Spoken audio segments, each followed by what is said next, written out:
ഇന്ന് ഈ ഓണ ദിവസം ഒരു താരത്തിൻ്റെ വീട്ടിൽ നാം അതിഥിയായി എത്തുകയാണ്.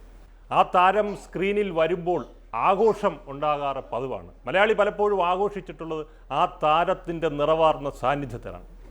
ആ താരം മറ്റൊരു സൂപ്പർ താരത്തെ വീട്ടിലേക്ക് അതിഥിയായി വിളിച്ചിരിക്കുന്നു. ആ സൂപ്പർ താരം സസ്പെൻസ്. എന്തായാലും താരം ഭരത് സുരേഷ് ഗോപിയാണ്. വളരെ സന്തോഷത്തോടു കൂടി ഈ ഓണനാളിൽ താങ്കളുടെ വീട്ടിൽ അതിഥിയായി വന്നിരിക്കുന്നതിനോടൊപ്പം എനിക്ക് വളരെ സ്വകാര്യമായി ആദ്യമായി ചോദിക്കാനുള്ള ഒരു ഇൻ്റർവ്യൂവിൻ്റെ ഫോർമാലിറ്റി ഇല്ലാതെ ചോദിക്കുകയാണ്. ഈ പവർ എന്ന് പറയുന്നത് വാക്കിലും കണ്ണിലും ഇത്രയും പ്രകരശേഷിയുള്ള അല്ലെങ്കിൽ അഗ്നിപുരുഷനാകാൻ കഴിയുന്നത് എന്താണ്, എങ്ങനെയാണ്? ഞാൻ എൻ്റെ ഒരു ബാക്ക്ലോഗ് എടുക്കണം. ഈ പവറും ഈ അഗ്നിശേഷിയും അതൊക്കെ തീർച്ചയായിട്ടും പ്രകടനത്തിൻ്റെ ഭാഗമായിട്ടാണ് വന്നുകൊണ്ടിരിക്കുന്നത്. ഇപ്പം ഞാൻ സംസാരിക്കുമ്പോൾ അതൊന്നുമില്ല.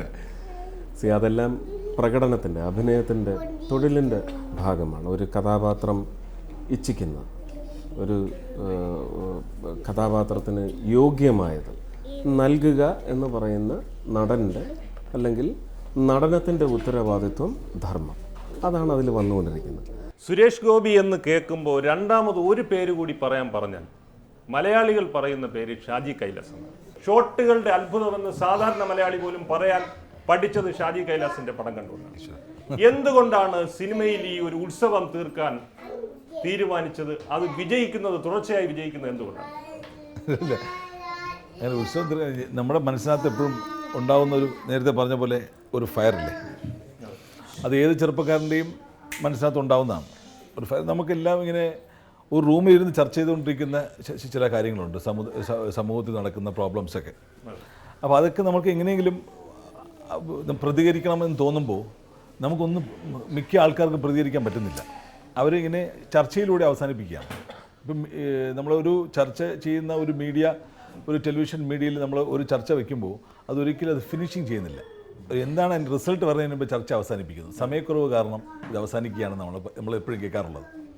അപ്പം നമ്മുടെ മീഡിയ വഴി നമുക്ക് പ്രതികരിക്കാൻ പറ്റുന്നത് ഈ നമ്മുടെ സിനിമ വഴിയാണ്. വിജയിച്ച പുരുഷന്മാരുടെ എല്ലാം അരികിൽ ഒരു നിലവിളക്കിൻ്റെ സാന്നിധ്യം കാണും, പ്രകാശത്തിൻ്റെ സാന്നിധ്യം കാണും. അത് ഈ വിജയത്തിന് പ്രകാശം ചൊരിയുന്നത് ആ നിലവിളക്കാണ്. ഒരു ഭാര്യയുടെ സാന്നിധ്യവും സഹകരണവും സ്നേഹവും എത്രമാത്രം ഉണ്ടായിട്ടുണ്ട്?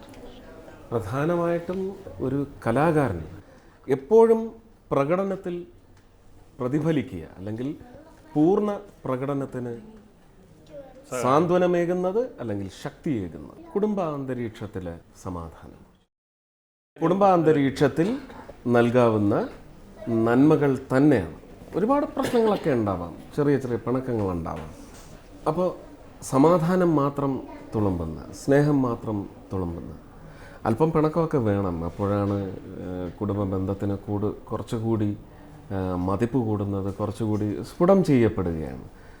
തിരിച്ചൊന്നുകൂടി ചേരുമ്പോഴത്തേക്കും സ്നേഹത്തിന് ശക്തി കൂടുകയും ചെയ്യും. ശ്രീമതി രാധികയോടൊന്ന് ചോദിച്ചോട്ടെ, കാരണം മലയാളത്തിൽ ഒരുപാട് നല്ല നടന്മാരുണ്ട്. ഏറ്റവും ഇഷ്ടപ്പെട്ട നടനാണ്? പ്രത്യേകിച്ച് ഇഷ്ടപ്പെട്ട നടന്മാരൊന്നുമില്ല. അപ്പോൾ ശ്രീ സുരേഷ് ഗോപിയോടും അത്ര നടനെന്നുള്ള നിലയിൽ അത്ര ഇഷ്ടമില്ലെന്നാണ് അർത്ഥം? എല്ലാവരും ഒരുപോലെ ഉള്ളൂ. അതെ. ഇദ്ദേഹം നടൻ എന്നുള്ള നിലയിൽ നാഷണൽ അവാർഡ് കിട്ടിയിട്ടുണ്ട്. നടൻ എന്നുള്ള നിലയിൽ ഇദ്ദേഹത്തിന്റെ സവിശേഷതകൾ എന്തൊക്കെയാണ്?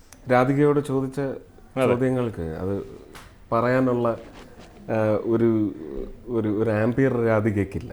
എങ്കിലും ഞാൻ മനസ്സിലാക്കിയിട്ടുള്ളത്, ഒരു നടനെ അങ്ങനെ വേർതിരിച്ച് അല്ലെങ്കിൽ ഒരു വിലയിരുത്തി ഉള്ള ഇഷ്ടമല്ല ഉള്ളത്. നല്ല പ്രകടനം, അവരുടെ നല്ല ചിത്രങ്ങൾ കാണുമ്പോൾ സലീം കുമാറിനെയും ഇഷ്ടപ്പെടും, ദിലീപിനെയും ഇഷ്ടപ്പെടും, ലാലിനെ ഇഷ്ടപ്പെടും, മമ്മൂക്കയെ ഇഷ്ടപ്പെടും, എന്നെയും ഇഷ്ടപ്പെടും, കമലഹാസനെ ഇഷ്ടപ്പെടും. എല്ലാം ഒരു പ്രകടനാധിഷ്ഠിത ഇഷ്ടമാണുള്ളത്. ഷാറുഖ് ഖാനാണ് ഏറ്റവും വലിയ ഇഷ്ടനായകൻ. പക്ഷേ അൽവിദ കണ്ടതോടുകൂടി ഷാറുഖ് ഖാൻ വീടിന് പുറത്തായി എന്നാണ് ഞാൻ മനസ്സിലാക്കിയിട്ടുള്ളത്. പിന്നെ രാധികയ്ക്ക് സംസാരിക്കുന്നതിനേക്കാൾ കൂടുതൽ സംഗീതം ഉള്ളതുകൊണ്ട് പാട്ടാണ്. അതെ അതെ.